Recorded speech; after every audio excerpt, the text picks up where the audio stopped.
Okay. Good morning, everybody, and thanks for joining us today. A few more folks will start trickling in as we begin here, but I wanted to welcome everybody to today's webinar. My name is Carrie Simmons, and I'm an associate planner at SANDAG on our Sustainable Communities team, and I manage our Housing Technical Assistance Program.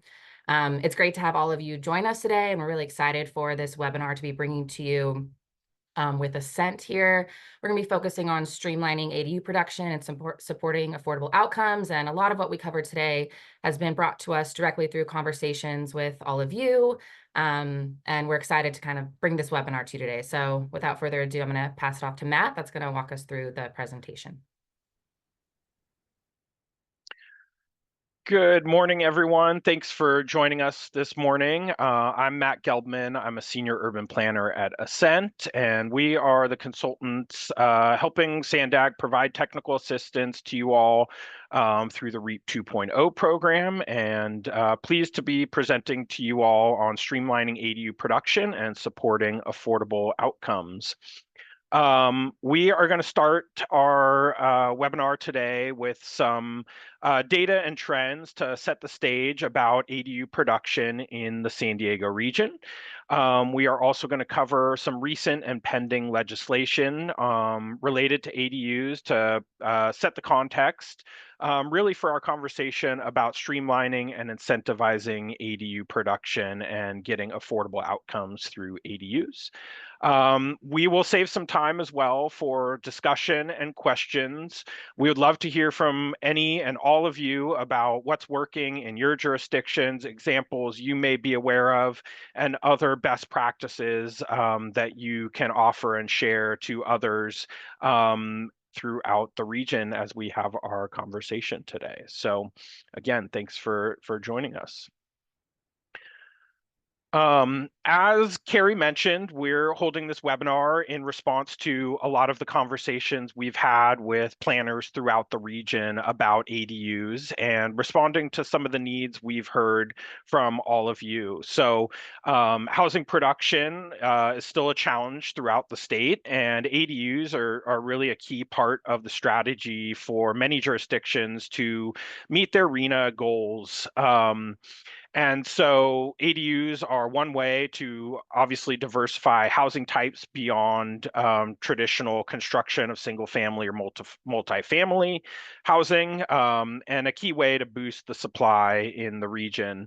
ADUs also provide a different type of housing, a diverse type of housing, while increasing the housing supply. They are relatively lower to construct versus other types of housing. Partly because the land is often already owned and they can be added to an existing lot. And that's even more true of JADUs. They also have other benefits, including offering potential for rental income, providing flexible and multi-generational living arrangements, and meeting the needs of different households. At the same time, ADUs can also play an important role throughout the region and within individual jurisdictions to help address fair housing and create housing opportunities in higher resource areas and in single family zones. So they really are a key part of the regional housing picture and addressing the housing affordability crisis. All of that, many of you, most of you probably already know, but just wanted to set the context for why ADUs are so important and why we're continuing to talk about them. We did hold a webinar last year in March, which focused on kind of the nuts and bolts of planning and permitting, state law requirements for ADUs for local jurisdictions. And we decided to revisit that conversation and continue the dialogue on ADUs today because we continue to have questions about many of the requirements, and they are such a key part of the strategy for many jurisdictions. Particularly in the site's inventory of many jurisdictions, housing elements that relied on ADUs. And as we reach the middle of the sixth cycle, housing element cycle, many jurisdictions have programs to reevaluate their assumptions on affordability, assess their production trends, and evaluate programs and policies to continue to promote ADU production. So some of the penalties for not reaching that can be pretty impactful in terms of needing to rezone if your assumptions need to be reevaluated, et cetera. So we wanted to continue the conversation about what the best practices are for ADU production in the region. So again, we're going to start by looking at the data and assessing regional ADU trends, and I will turn it over to Rebecca. Great, thank you. Hi, everybody. I'm Rebecca Pope. I'm an urban planner also with Ascent. I've been supporting SANDAG on the Housing Acceleration Program, including technical assistance and data analysis focused on ADUs and other housing policies across the region. So in this section, I will cover some of the regional trends we're seeing in ADU permitting, particularly as it relates to affordability. As Matt mentioned, ADUs are often talked about as an affordable housing solution because they're low impact, relatively affordable, and easy to integrate into existing neighborhoods and provide some infill production. But when we dig into the data about affordability, the story becomes a little bit more nuanced. We're definitely seeing that ADU permitting has increased across the region, but most of that growth is categorized as above moderate income. The data in the following slides that I'm going to present are pulled from annual progress reports submitted to HCD since 2018. Our goal was to provide a regional snapshot of themes and trends throughout the region. But one thing to note up front, the affordability levels in your APRs are often based on housing element assumptions and not always reported on deed restrictions or income data. And there may be some gaps or inconsistencies just because of the self-reported data set. But still, we think these trends help see how ADUs are contributing to regional housing production and hopefully help to identify where there may be some opportunities to target policies or incentives to more intentionally support affordability goals. Next slide. So as I mentioned, permitting has grown. You can see here that there's been a steady increase in ADU permits since around 2019, when the state began to address barriers and make it easier for homeowners to build. There was a spike around 2020 to 2021, likely driven by new laws, more awareness, and changes in housing needs during the pandemic. And since 2021 alone, the region has permitted over 11,000 ADUs, which is double the number permitted since 2018. On the chart here, you see that 2023 stands out as the biggest year for ADU permitting so far, with a 71% increase in permits compared to 2022. So this level of growth really shows that ADU production is scaling up. But again, while production is up, the affordability remains uneven. Next slide. This slide breaks down ADU permits by reported income level from 2018 to 2024. And actually, I should have mentioned this earlier, but while the chart shows data starting in 2018, when we're talking about the 6 housing element cycle, we're really talking about trends since 2021. We've included the earlier years to kind of show how we got here and provide some context for the recent activity. The key point on this slide here is that most ADUs, about 67%, are reported as serving above moderate income households, shown in the dark green color. And when we isolate the 6th cycle alone, only 4% of ADUs are reported as very low income, 8% as low income, and 20% as moderate income. So only a small fraction of the units are serving lower income households. Again, this may not reflect the affordability on the ground because it's based on some housing element assumptions, but it helps paint a picture of, what income levels ADUs are reaching. Sorry, next slide. And it's not just that more ADUs are being built. ADUs are now making up a much bigger share of the overall housing production in the region. You can see here that back in 2018, ADUs made up just 6% of all permitted residential units, but that share has grown steadily year over year. And in 2024, ADUs now account for 27% of all new permitted homes. So that's more than 1 in 4 new permitted homes as an ADU. So this shows how ADUs are growing in their role in regional housing production. This next slide takes the same data set and looks at it through the lens of income categories and focuses only on the 6th cycle, so 2021 to 2024. It shows how much ADUs are contributing to housing production within each income category. Here you see that 55% of all moderate income units permitted since 2021 are ADUs. In comparison, they make up just 13% of very low income, 19% of low income, and 19% of above moderate income units. Overall, ADUs are accounting for about 21% of total permitted housing in this cycle so far. So even though most ADUs are reported as above moderate income, they actually make up more than half of all moderate income housing built in the region. So that really shows how much ADUs are contributing in that middle income space, even if they're not always deeply affordable. So while ADUs represent a relatively small share, small share of the total above mod income housing, they're actually playing a major role in the moderate income segment. With that, I'll pass it back over to Matt to walk us through some of the recent state legislation that's kind of shaping how we approach ADU production. Thank you, Rebecca. And I will mention as well, if anyone has any questions or comments, please feel free to put them in the chat. We will have some time again at the end of the webinar for discussion if you'd like to speak or ask any questions verbally as well. Now we're going to cover some recent and pending legislation.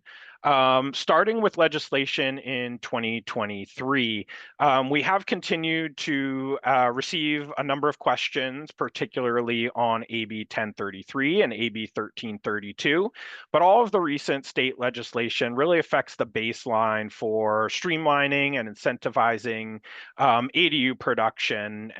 So we wanted to revisit a lot of the key bills here.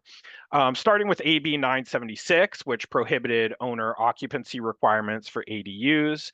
And again, AB 1033, which created an option to allow separate sale of ADUs as condos, and AB 1332, which mandated pre-approved plans and a program for accepting pre-approved plans for ADUs. A little bit more on AB 1033, which allowed jurisdictions to opt into a process to allow the separate sale and conveyance of ADUs.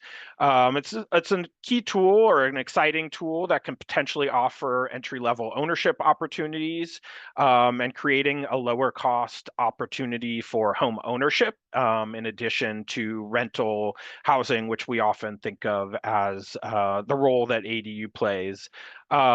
So it really is another way to expand the benefit of ADUs. There are some trade-offs and considerations. Of course, affordability is not guaranteed. There's still some impacts that neighborhoods may be concerned about related to parking density and the size of ADUs, as well as the risk of speculation for-profit developers and really driving up the cost of ADUs through speculation.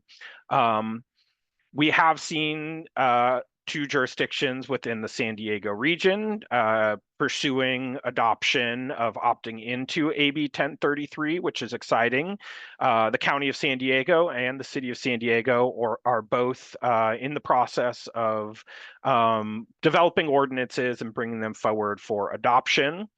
And outside the San Diego region, San Jose, as far as we know, is one of the only jurisdictions that has adopted an ordinance to opt into AB 1033 and allow the separate sale of ADUs. Berkeley pursued the process, but it is currently on hold, and Santa Cruz is in the process of developing an ordinance. There's likely more jurisdictions out there in different stages of exploring ordinances, but we wanted to highlight some successes provinces and other jurisdictions pursuing 1033 in case you're interested and may want to find out more about their programs. Some more information about AB 1332, programs for requiring pre-approved ADU plans. We've received a number of questions about this, so we wanted to provide some updated information. We published a technical bulletin on AB 1332 last year, and we've updated it as well to provide some clear steps for implementing a program to comply with AB 1332, as well as some additional information, which I'll cover on the next slide. But at its core, AB 1332 requires generally a website to have information about the program, including application instructions on how to submit pre-approved ADU plans for submittal. It's also the place where your jurisdiction would publish local pre-approved plans, whether you're developing them on behalf of your agency and publishing them for use, or if others have gone through the process of getting their ADU plans pre-approved. There's a number of examples throughout the state of great websites within the SANDAG region and throughout the state. And then as I mentioned, the website should also outline the process for allowing external plans to be submitted for pre-approval as well. A couple of the key questions we've received as we've talked with jurisdictions about pre-approved ADU plans are related to copyright and indemnification. And so we did update our technical bulletin, our publication on AB 1332, to provide some model language related to copyright, release of copyright for your jurisdiction to consider as a baseline for when you do accept pre-approved plans, as well as indemnification language for applicants using pre-approved plans to limit the risks that your jurisdiction may have for publishing those plans. Of course, you'll want to consult your legal counsel to determine the best approach and review the language in there. I also want to highlight the City of Chula Vista, which has some language as well related to these topics, and I think is a good example to model after related to copyright and indemnification, as well as their overall pre-approval program too. Last year in 2024, there were additional ADUs passed, perhaps not quite as impactful as some of the other legislation we just talked about. SB 477 was a bill that was probably a thorn in all of your sides, which reorganized ADU law in government code and changed all the references that ADU law had, and probably necessitated some cleanups for your local ordinance and any references you had in there. Some of the other bills that were passed last year included AB 2533, which expanded the requirement to legalize unpermitted ADUs and JADUs. SB 1211, which increased detached ADUs for existing multifamily sites. And SB 1077, which required HCD and the Coastal Commission to hold some workshops and coordinate on a process to streamline ADU production in the coastal zone. This year, in 2025, there are some pending bills that we wanted to make you aware of. First, SB 9 clarifies the role of HCD in reviewing ADU ordinances and I guess clarifies the remedies for local ordinances that do not follow state law and the potential penalties and revoking ordinances that don't meet the requirements. AB 956 is a pretty big bill to keep your eye on. It would require ministerial approval of 2 detached ADUs on single family lots. So that's an increase up from one. And then AB 1154 changes the parking requirements and eliminates parking requirements for ADUs less than 500 square feet, has some cleanup on owner occupancy requirements for JADUs, and limits short-term rentals for JADUs as well. I will, mention we do have a webinar coming up later this month on legislation, so keep your eye out for that. We'll have some more information at the end of the webinar on that. But the reason we're talking about these as well is because they also are really the baseline from which we start talking about streamlining and incentivizing ADU production. State law already has a lot of incentives baked into it, streamlining requirements, and so with state law, it is increasingly difficult to go beyond those requirements and challenging to incentivize, especially affordable housing production through additional incentives. So we've kind of outlined this, I guess, conceptual spectrum of ADU implementation. On the left side, you'll see streamlining, which really is about increasing production and getting ADUs built faster. In the middle, promotion, which is making more people aware of ADUs, their benefits, and trying to increase production through awareness. And then incentivization, which is about trying to get more ADUs built at a lower affordability level and making them affordable to more families. Again, HCD is pushing for more programs to get more ADUs as part of housing element programs, but also more affordable ADUs. And this is increasingly challenging with the changes in state law. One of the ways we started to think about how to go beyond state laws to mix and match all of these different tools and policies together. Really, I think the most effective thing we want to highlight here is about mixing and matching what works for your jurisdiction and doing as much hand-holding as you can. The easier it is to build, the easier it is to build affordable units, and the cheaper it is to build, the more likely we are to see more units, more ADUs affordable for more families and households. So starting with state ADU mandates, again, this is our baseline, which requires ministerial approval for ADUs. It already requires streamlined timelines for application review. It requires a process for pre-approved ADU plans and a pathway to legalize unpermitted ADUs. Again, already a lot of streamlining and incentives for ADUs in state law. So how can we go beyond these state laws as we develop local programs and policies? Although state law does require streamlined approval, there are examples of doing things faster and doing things like same-day permitting, having concurrent department review to make ADU approval even faster beyond the requirements of state law. And although, again, pre-approved ADU plans are required by state law, providing different options that are customizable and respond to different contexts can be an important tool, particularly in addressing things like parking and providing plans that include parking as part of them might be a way to address community concerns while still providing streamlining.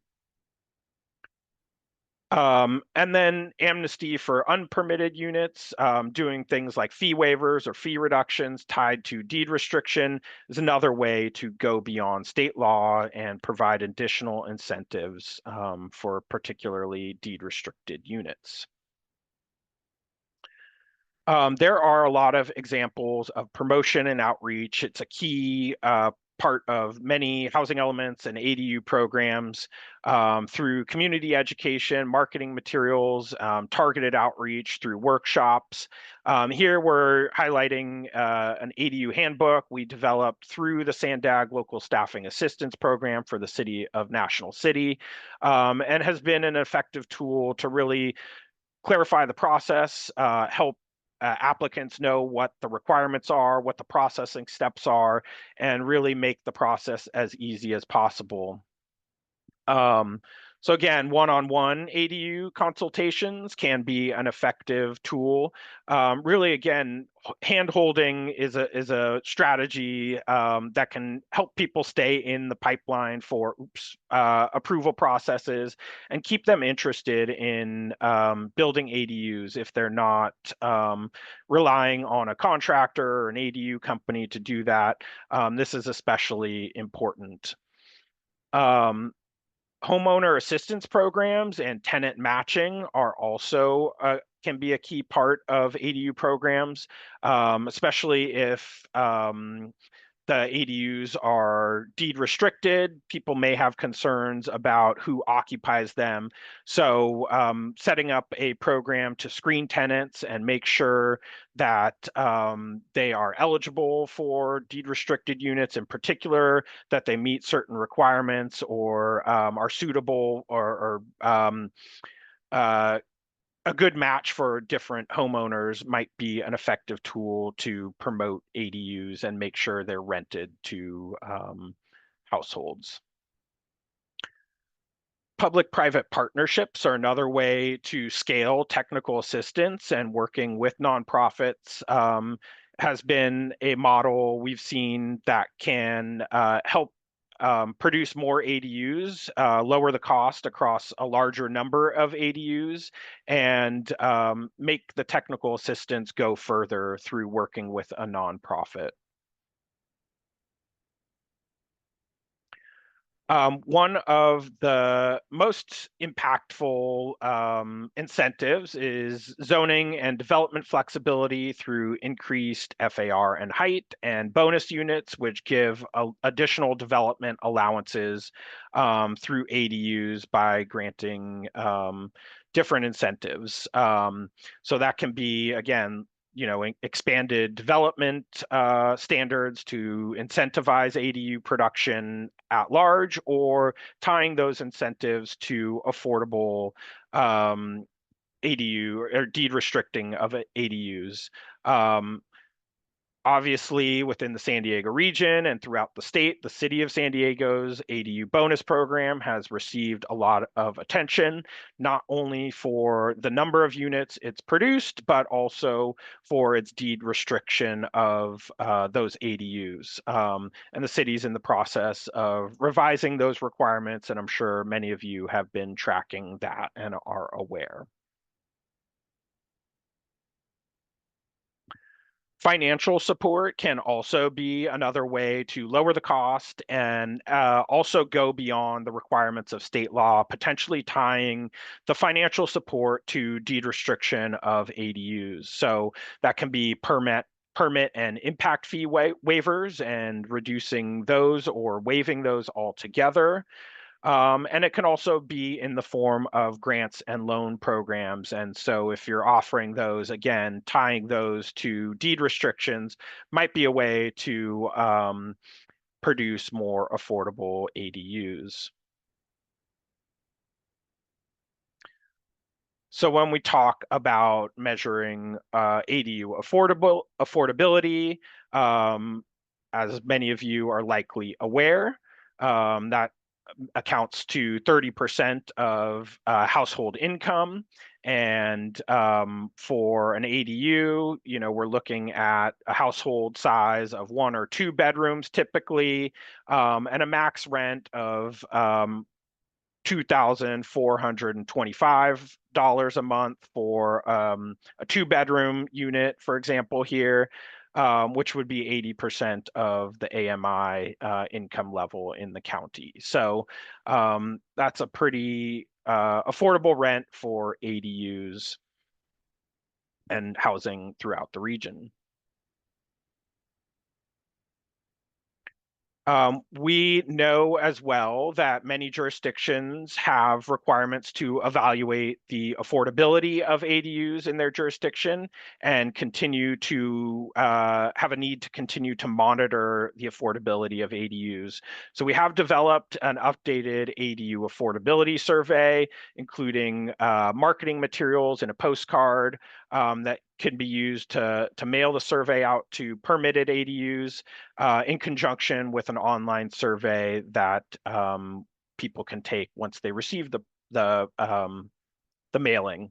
It's an optional tool for your jurisdiction to continue to evaluate and use to verify ADU rents if you think that's helpful to you.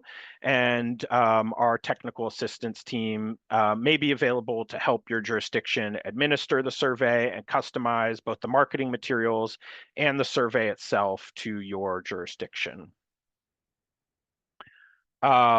And that's about it. So we went through that pretty quickly.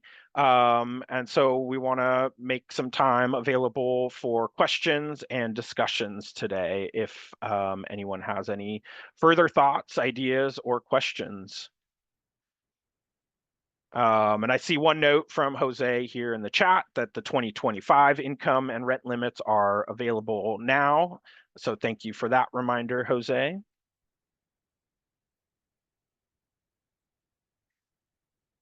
Any other questions or thoughts on what might be an effective tool, what works for different jurisdictions, what you've seen as an effective way to streamline or incentivize affordable ADUs?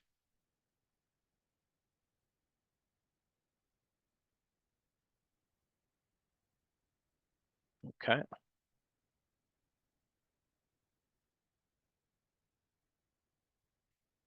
Question on whether the recording will be available. Yes, it will be available. The slides will also be available for your reference as well.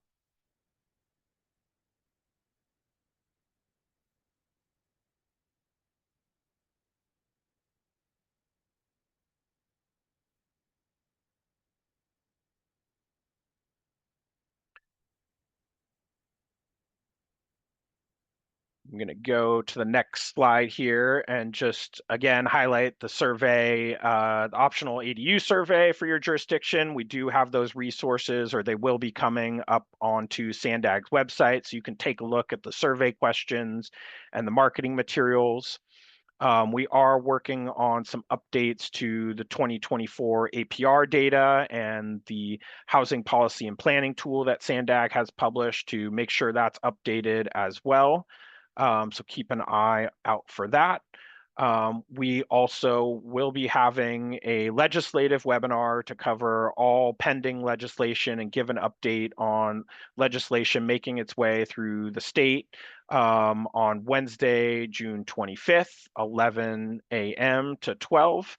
It will cover, again, all legislation, not just ADUs. So there are some pretty big bills we're tracking and will be giving updates on during that webinar. There's a QR code there, and the link to register is in the chat.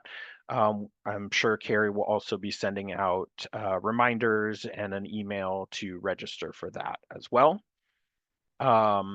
If your jurisdiction is interested in additional local staffing assistance, if you have not engaged with our team on local staffing assistance, please do reach out and submit a request or an interest to let us know you want to talk, to figure out how we can assist you with any housing topic that may be helpful to you.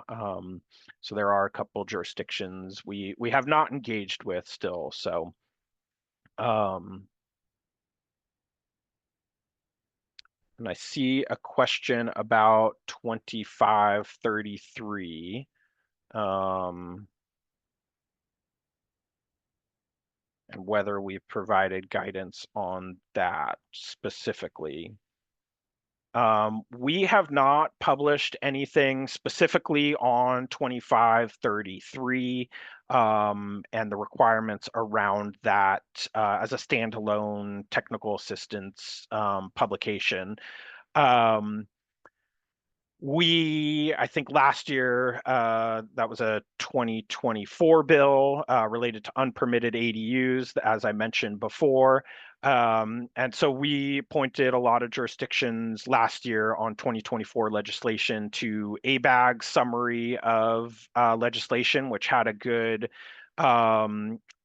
summary of all legislation passed, as well as some guidance on how to meet the requirements for your local jurisdiction. So we can put that in the chat here. Give me a second.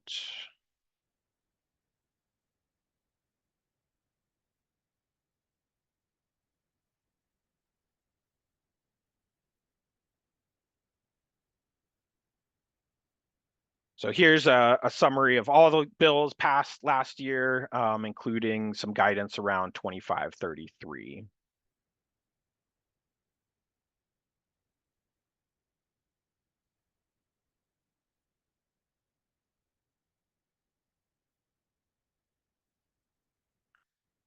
Any other questions or information that might be helpful for you all related to ADUs? We're interested in hearing that as we continue to provide technical assistance.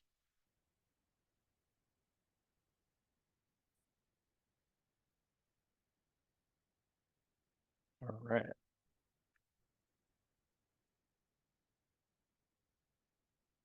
And Ryan has a technical ADU question, so we'll do our best to see if we can answer that. Ryan, go ahead. You can either put it in the chat. I'm not sure if you're able to unmute yourself, but feel free to do that if you can. Good morning, everybody. My name is Ryan. I'm an associate planner with the city of Imperial Beach. I just have a question about, I guess, I've been hearing a lot from developers and applicants of what other jurisdictions are doing. So I'm just curious, since there's a lot of people on this call, from our standpoint in our planning department, we're understanding that single family zone property or homes with one single family home, they can have one ADU and one JDU. But then when we check out other jurisdictions and in the county, it looks like they're allowing for one detached ADU as well as one ADU within the home or new construction attached and one JDU. So in total, basically 2 ADUs total and one JDU. So I was just curious. Ryan cut out. Oh, hello? I can hear you good, Ryan. It didn't cut out for me. Oh, okay. So that was basically more or less the question. I just want to see what other jurisdictions are doing on that type of scenario. If there's any input.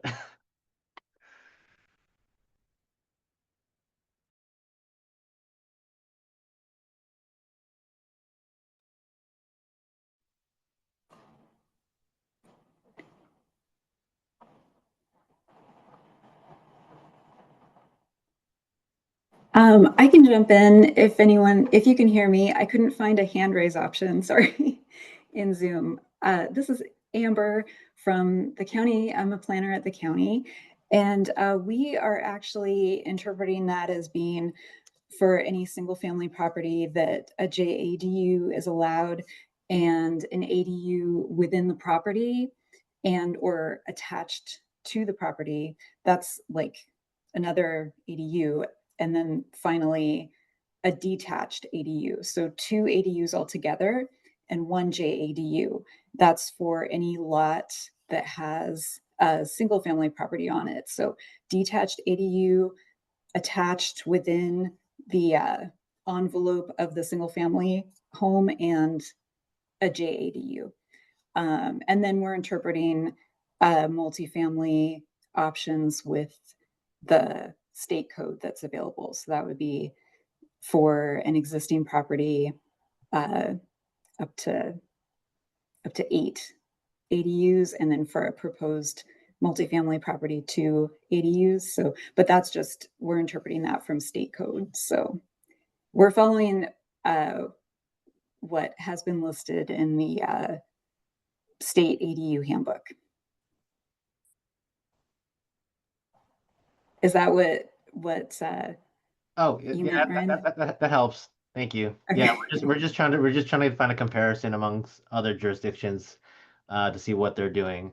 Because people are saying that, oh, they, I'm allowed to do it over here, why not in Imperial Beach? Yeah, we're just trying to get some input, that's all. But that helps a lot. Much appreciated. Yeah, we're understanding it's the same. I think that we've had a lot of questions about that actually, and I mean, so it's the same for all of California basically, and I think a lot of jurisdictions, from what I've observed, seem to be maybe interpreting a little bit differently. So I think maybe it seems like there's a lot of opportunity to clarify, but everybody should be following the state guidance, of course.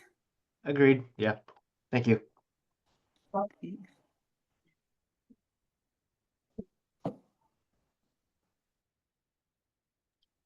I think Shelley wanted to speak. Hi, yeah, can you hear me? This is Shelley with City of Carlsbad. Go ahead. Yeah, so we're trying to, review that new state regulation regarding number of ADUs on single family lots. And I think our interpretation, or what the handbook is saying, is that it has to be a conversion ADU, attached ADU, not new construction ADU. So it would be a conversion ADU, a detached ADU that's 800 square feet or less, and then a JADU. So as long as it meets those requirements under Government Code 66323, then you're allowed to have that many, that number of ADUs. But from what I interpret is that if they didn't meet those specific requirements under that government code section, then it would kick it out and you'd still be subject to just one ADU and one JADU.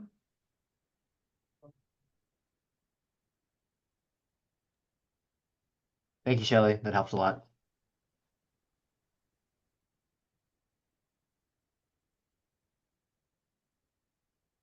Go ahead, Chris.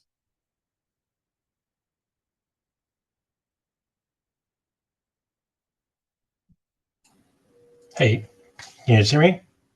Yep. So I was just wanted to add to that. I actually had a conversation with HCD recently because we had repealed our local ordinance. And I was a little shocked by this, but according to the person that we spoke to, and I'm not gonna lie, I don't remember the name. Basically, I was under the impression that we only had to have 66323 units, right? So that's what we were talking about with the converted, attached, and converted, detached, and the junior. But they were saying that we also have to apply 66314 still, which is, basically the section that speaks to local ordinance. And in that, basically saying that we would also have to allow an attached ADU on top of those other units. So I was very shocked by that, because that would basically be 4 ADUs at that point. So yeah, just something of note, I guess.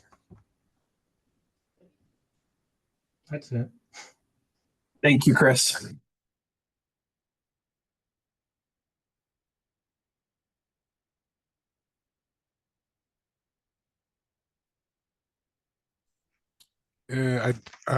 Robin Luna here from the city of Chula Vista as well. I do have a follow-up question as far as the bill that is proposing the 2 detached ADU units. Do we know if that is amending, kind of to Chris's point, if this is amending 66314 or if it be embedded into 66323, kind of similarly how they did with the 8 detached last year? I don't know the government code section that's being amended specifically. I can pull it up here since we're having a discussion. I got it here. It would amend 66323 A2. Awesome. Okay, thank you. That answers my question. Thank you. I'll put the link to the bill with the changes in the chat here too.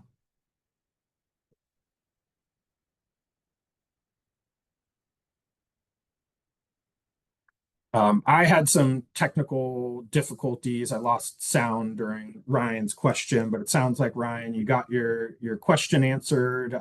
There's been some good discussion around that. I know we've engaged with HCD pretty early on in the technical assistance program around this topic. But I think, based on the discussion, the uncertainty, Jose put a question in the chat on whether we can provide some additional assistance on the interpretation of this topic. So I think we can take that forward and respond to that request.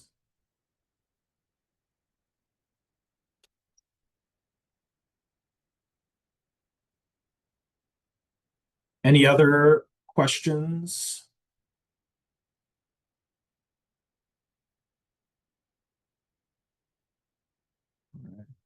Anybody else interested or considering opting into AB 1033 that we didn't note within the SANDAG region, besides the county and the city at this point?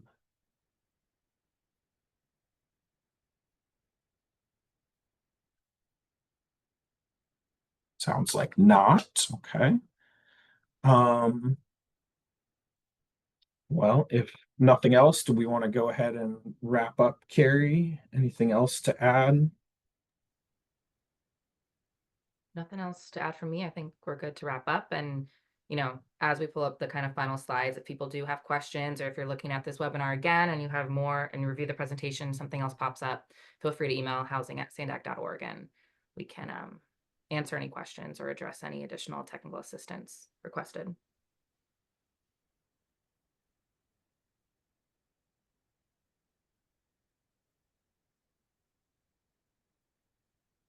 Yep. So if you have additional questions, you can contact Carrie directly. You can contact housing@sandag.org for additional questions, as well as for local staffing assistance requests.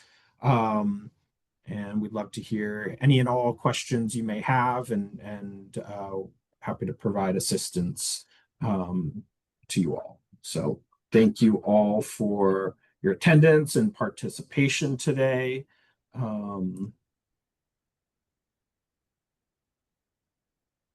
Yeah, I think that will conclude our webinar. So thank you, everyone.